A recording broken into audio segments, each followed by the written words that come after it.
क्या आप भी हर घटना को अच्छा या बुरा समझते हैं? तो रुकिए, ये कहानी आपकी सोच को हिला देगी। स्वागत है एक बार फिर से आपका मेरे YouTube चैनल पर। आज एक छोटी सी कहानी जो आपकी सोच को हिला देगी। किसी नगर में, किसी राज्य में एक बहुत ही बूढ़ा और गरीब लकड़हारा रहता था। वह जंगल में जाता, किसी तरह से लकड़ियां काटकर अपना जीवन यापन करता था, गुजारा करता था। सारे नगर में उसके अजीब और गहरे विश्वासों के बारे में, गहरे विचारों के बारे में चर्चा होती रहती थी। लेकिन एक चीज और थी वो बूढ़े के पास, जिसकी चर्चा होती थी।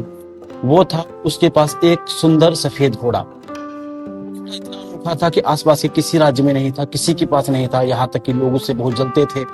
कई लोग आए घोड़ा खरीदने के लिए, यहाँ तक कि राजा ने भी आया और राजा ने भी कहा कि आप ये घोड़ा हमको दे दो। तो लेकिन उस बूढ़े लकड़हारे ने घोड़े को बेचने से मना कर दिया। वह सिर्फ एक ही बात कहता सबसे, यह केवल घोड़ा नहीं है, यह मेरे परिवार का सदस्य है, इसे मैं किसी भी कीमत पर बेच नहीं सकता। एक सुबह वो बूढ़ा उठता है तो देखता है कि घोड़ा अस्तबल से गायब है। उसने इधर उधर देखा, लोगों से खोजबीन की, पूछा, लेकिन घोड़े का कहीं कोई पता नहीं लगा। लोग उस पर इकट्ठा आए। वो कहते हम तो पहले ही जानते थे कि इतना अनोखा घोड़ा, इतना अच्छा घोड़ा, इतना कीमती घोड़ा ऐसे गरीब आदमी के पास कैसे रह सकता है। तभी पीछे से एक आदमी हंसता हुआ बोला कि हम तो पहले ही कहते थे कि ये घोड़ा आप बेच देते तो अच्छा होता, तुम्हारे पास कुछ रुपए होते तो आज तुम अच्छा जीवन यापन करते। अब घोड़ा भी चला गया और रुपए भी चले गए। बूढ़ा सबकी बातें सुनता रहा, लेकिन वो शांत रहा। उसने कहा कि सब कुछ ठीक है, बस फर्क केवल इतना है कि पहले घोड़ा अस्तबल में था, अब नहीं है। सब ठीक है, जो होगा देखा जाएगा। ऐसे ही कुछ हफ्ते गुजरते हैं और एक रात को वो घोड़ा अचानक से वापस आ जाता है। दरअसल वो घोड़ा चोरी नहीं हुआ था, वो घोड़ा जंगल में भाग गया था। लेकिन इस बार जब वो घोड़ा आता है तो अपनी नस्ल के 12 और घोड़े लेकर आता है। लोग फिर इकट्ठे होते हैं और फिर उससे कहते हैं कि अरे वाह, तुम तो बड़े सौभाग्यशाली हो, तुम्हारा घोड़ा देखो, एक गया था 12 लेकर के आ गए। बूढ़ा फिर शांत रहता है। वो कहता है कि इसमें कोई बात नहीं है, सब ठीक है, बस फर्क इतना है कि पहले एक घोड़ा था, 12 घोड़े आ गए। इसी तरह चलता रहता है। बूढ़े का लड़का उन नए घोड़ों को ट्रेनिंग देने के लिए ट्रेंड करता है।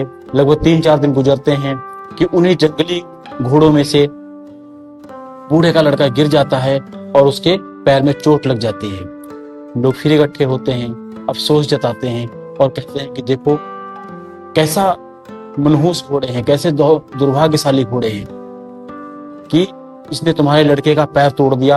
अब तो इसकी शादी भी नहीं होगी और ये अपने लिए कमा खा भी नहीं सकता।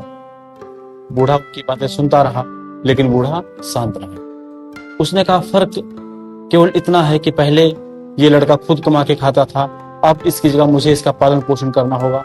बाकी जो है वो सब ठीक है, देखा जाएगा।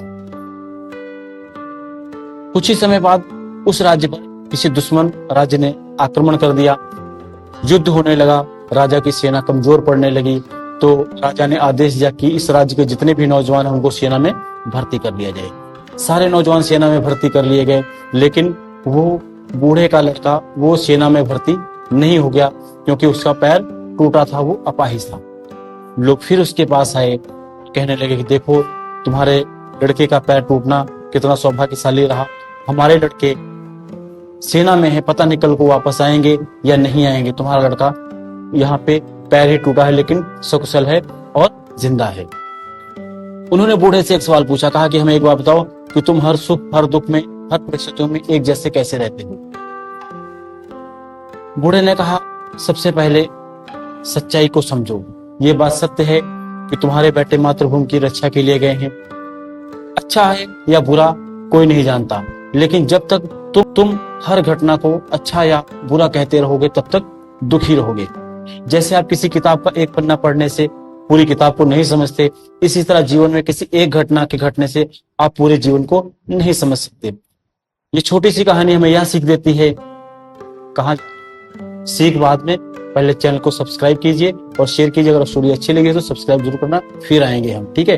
तो चलिए आगे बढ़ते हैं सीख की तरफ। तो ये छोटी सी कहानी हमें यह सीख देती है कि किसी भी घटना का फालतू निष्कर्ष मत निकालिए। जीवन इसी क्षण में है, इसी पल में है, इसी पल को जिए, वर्तमान में रहिए। लोग क्या कहते हैं उस पर ध्यान मत दो, जब वो तारीफ करें या निंदा करें। जब तुम लोगों की बातों पर ध्यान देते हो तब तुम्हारा मन अशांत होता है, तुम दुखी होते हो। इसलिए अपने जीवन के महत्वपूर्ण कार्यों पर ध्यान दो, तुम्हें वहीं से सच्चा आनंद प्राप्त होगा। लोगों की बातों पर मत ध्यान दो, वो कभी अच्छा कहेंगे कभी बुरा कहेंगे, और तुम घटनाओं से जीवन को जज करने लगोगे। हर घटना के पीछे की एक सच्चाई, गहराई छिपी होती है। अच्छा या बुरा हम नहीं जानते कि वहां से क्या होगा, इसलिए हर स्थिति में हमें शांत रहना चाहिए। अगर यहाँ तक आ गए हैं तो चैनल को सब्सक्राइब जरूर कीजिएगा। स्टोरी अच्छी लगी हो, कुछ सीख मिली हो तो शेयर जरूर कीजिएगा। इसी तरह की मोटिवेशनल स्टोरी लेकर हम आपके लिए आते रहेंगे, कंटिन्यू बने रहेंगे। तो बने रहिएगा हमारे साथ, मिलेंगे बहुत जल्दी। तब तक के लिए नमस्कार।